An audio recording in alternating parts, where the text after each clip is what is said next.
लखीमपुर हिंसा मामले में आशीष मिश्रा की बेल सुप्रीम कोर्ट ने की रद्द। 1 हफ्ते में करना होगा सरेंडर। लखीमपुर खीरी कांड के मुख्य आरोपी आशीष मिश्रा की बेल सुप्रीम कोर्ट ने कैंसिल कर दी है।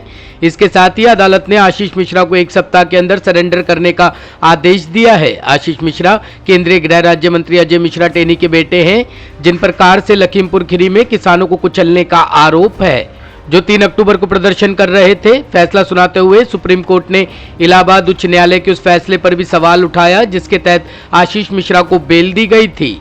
उच्चतम न्यायालय ने कहा कि हाईकोर्ट ने पीड़ित पक्ष का ध्यान नहीं रखा और अपने अधिकार क्षेत्र का अतिक्रमण करते हुए ये फैसला सुनाया।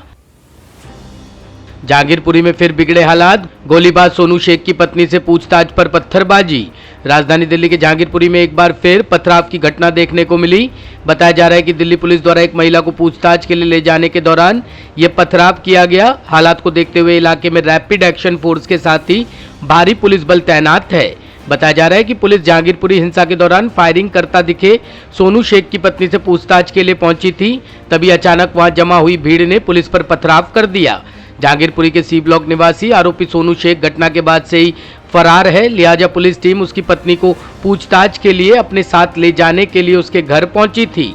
लेकिन सोनू की पत्नी और उसके कुछ करीबी लोगों ने पहले तो इसका विरोध किया और फिर पुलिस पर पथराव करने की भी कोशिश की। ऑटो टैक्सी की हड़ताल का दिखा असर। रेलवे स्टेशन और बस अड्डों पर लोग परेशान। सीएनजी की कीमतों में बढ़ोतरी के खिलाफ दिल्ली में ऑटो और टैक्सी चालकों की हड़ताल जारी है।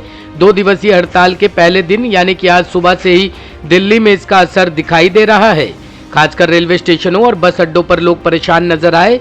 ऑटो टैक्सी की हड़ताल के चलते प्रभावित होने वालों की संख्या लाखों में है, जिन्हें सुबह से ही दिक्कत का सामना करना पड़ रहा है। उधर एक टैक्सी ड्राइवर संदीप कुमार का कहना है कि सीएनजी की दरें बढ़ रही है। 1 महीने में करीब 30 से 32 रुपए प्रति किलो की बढ़ोतरी की गई है।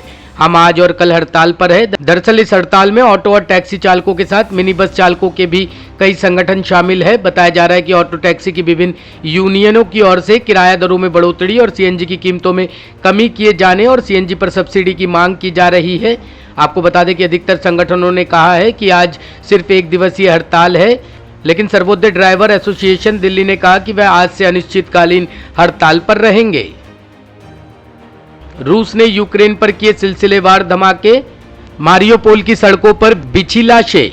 रूसी राष्ट्रपति पुतिन द्वारा नए सिरे से धमाके के ऐलान के बाद आज रूसी सेना ने यूक्रेन पर एक के बाद एक कई रॉकेट दागे हैं। पश्चिमी और दक्षिणी यूक्रेन में कई विस्फोट किए गए हैं। जानकारी के अनुसार मारियोपोल में लाशों के ढेर बिछ गए हैं। उत्तर में यूक्रेनी प्रतिरोध को दूर करने में विफल रहने के बाद रूसी सेना ने डोनबास पर अपने जमीनी हमले को फिर से शुरू कर दिया है, जबकि राजधानी कीव सहित अन्य जगहों पर लंबी दूरी के हमले शुरू कर दिए हैं।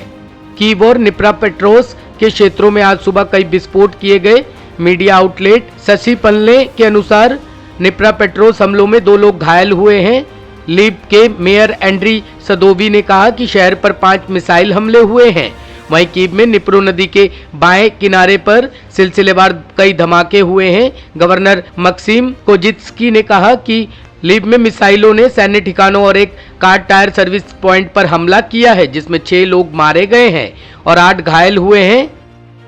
Bureau report, team news talk.